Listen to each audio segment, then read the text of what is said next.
Hello everybody, this is Tyler from D Customs, and this is just a quick video and kind of how to fix a common problem like, a Vulcan break. And that's like, so I got this Vulcan at the thrift store a couple days ago, so it's not my original, that's why I'm modding it. And I'll make a video on that probably in a while, because I plan to do a whole lot to this thing. So, yeah. But this thing was broken. I'm guessing that's why they, donated it, because, it's a pretty decent blaster. But it looks like they tried to fix it themselves. Like, there's a random Sharpie check mark in here. I have no idea what that's from.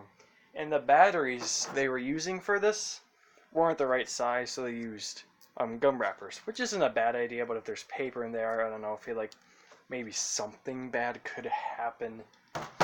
But, yeah, more into the problem. So, if this is not rotating, there could be a whole bunch of things, like maybe this thing isn't aligned.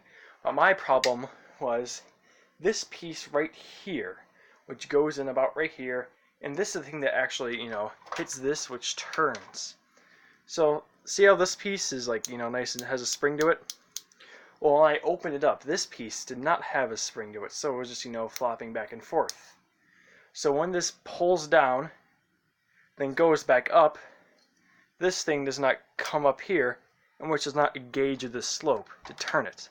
So it just was not engaging. So what I did, this took me forever to do, and it will probably do the same for you, but it's possible. I did it, and yeah. So what I did is first of all, you want to flip it this way so it sticks. There's two sides. You want it to be on the side that it sticks. And there will be a little spring coming out this side, and the other side there will also be a little spring. And it might just come off and you put it back in. In my case, it wasn't. So I had to pull it out, bend it over, which probably took the longest, stick it in this little tiny hole. I don't know if you can see it, but there's a little hole right there. And then take another piece of wire and push it in there. And once it was pretty stable, I super glued it. And now that seemed to fix the problem, and it's nice and springy.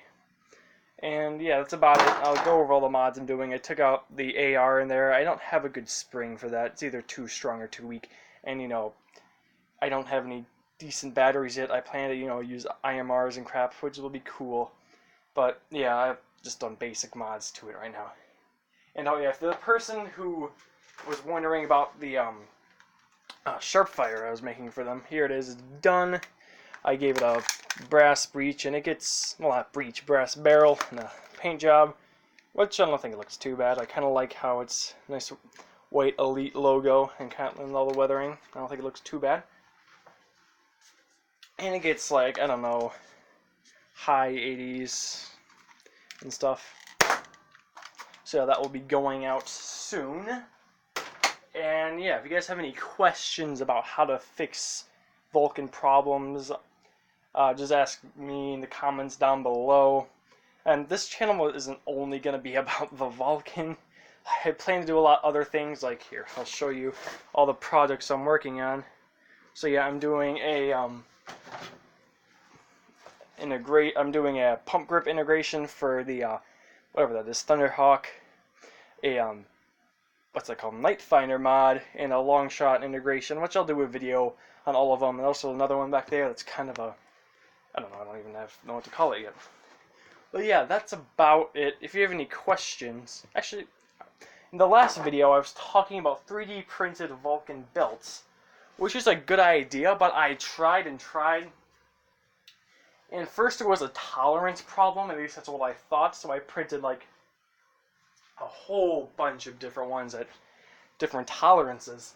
But that wasn't really the problem. I mean, it was. But this one has a really good tolerance. I scaled it down to about 98% scale, which seemed to work, and it printed fairly well. It only took about, I don't know, an hour and 30 minutes. Well, no, that's not it. But it took not that long. But the problem is this, it's not really smooth back here. So when it goes to shoot, it doesn't get a good seal back here. So if anyone knows how, a good way for me to fix that without sanding all of them, maybe using like XTC 3D on each individual one, can they please let me know down below. It's just a simple way to fix that. And I think that's about it. I will be making another video soon about, I'll probably review something. Like, I don't know, I have a blast ball if you really want me to review. Or I was at the thrift store and I found this really interesting water gun, like squirt gun shotgun that uses a spring. It primes like that Zombie Strike thing. I forgot what it's called. But yeah, that's about it for today, and I will see you guys, well, in the next one. Or maybe not. I don't know. Free country. Do whatever you want.